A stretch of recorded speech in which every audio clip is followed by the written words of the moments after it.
Perkenalkan, nama saya Christopher Diana Yudawati, NPM 19170511026. Nah, di video ini saya akan membahas tentang ekuivalensi pusdaun otomata dan konteks free grammar.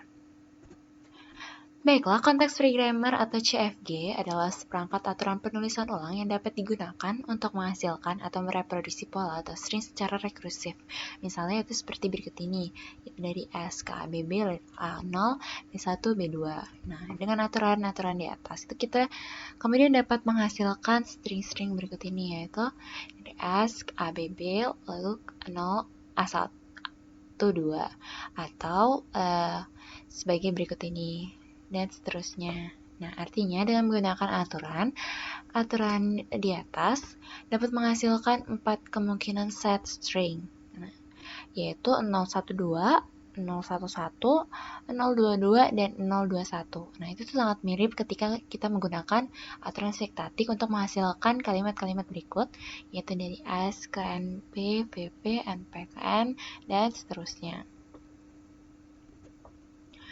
Selanjutnya, PDA itu dapat menjadi berbagai jenis transisi seperti expansion, reduction, dan conditional. Yang pertama itu expansion, yaitu mendorong keadaan sebelumnya ke store atau state key ke store ke state key action atau sebagai berikut ini. Nah, yang kedua itu reductions atau menghapus state terakhir dari store atau menghapus state key double action sambil mendorong state key ke store ke state key action, itu sebagai berikut ini. Yang ketiga di sini ada conditional, yaitu mirip dengan transparency reduction, tetapi state key double action itu tidak dihapus. Itu diagram state seperti berikut ini. Kemudian di sini ada state transitions, yaitu transit dari state key ke key action dengan input X atau state key tidak ditumpuk ke state key action, yaitu sebagai berikut ini.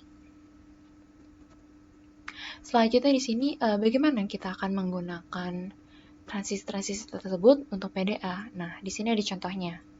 Di sini ada contoh diagramnya. Nah, untuk panah hitamnya itu di sini itu adalah transisi status dengan string input. Di sini ada input A, E, B. Nah, sedangkan untuk panah orientable-nya di sini itu adalah transisi ekspansi atau mendorong state sebelumnya ke tumpukan. Nah, kemudian di sini ada panah putus-putus biru, yaitu transisi reduksi atau memunculkan state tertentu sebelumnya. Nah, coba kita pindah dari state satu ke state lainnya dan lihat apa yang disimpan ke setiap state-nya. Nah, terus perhatikan bahwa string input yang digunakan hanya diterima jika state akhir memiliki memori tumpukan kosong atau epsilon. Nah, di sini misalnya di sini kan ada state store. Nah, di sini ada key 1, epsilon key 2, ada epsilon. Di sini konsumsi input A. Nah, terus untuk dari key 3, key 2-nya dia tuh mendorong state key 2 sebelumnya ke stack. Nah, terus key 4, key 2-nya itu mengonsumsi input E. Sedangkan untuk key 5, epsilon, dia itu mendorong state key 2 sebelumnya ke stack dan kemudian menghapusnya. Sedangkan untuk key 6, itunya epsilon itu mengonsumsi input B. Perhatikan bahwa meskipun key 4 dan key 6 itu semuanya adalah state bagian akhir, tumpukan dalam key 4 itu tidak kosong dan string yang digunakan tidak dapat diterima pada key 4. Nah, sementara key 6 itu memiliki tumpukan kosong dan merupakan keadaan akhir itu sendiri. Nah, string input yang digunakan itu diterima.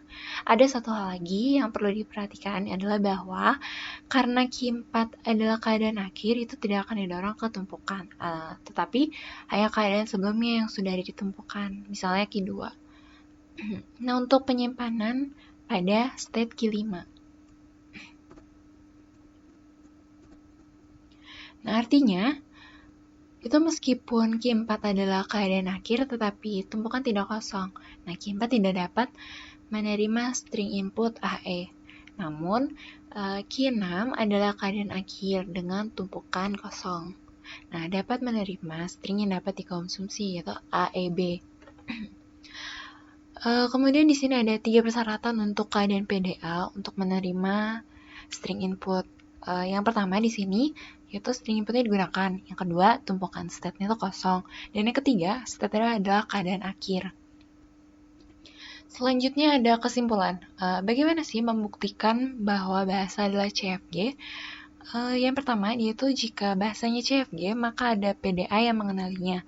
Terus yang kedua, jika PDA itu adalah bahasa, maka itu adalah CFG. Baiklah, mungkin itu saja yang dapat saya jelaskan mengenai ekivalensi push dan otomata dan konteks free grammar. Kurang lebihnya saya mohon maaf, saya ucapkan terima kasih.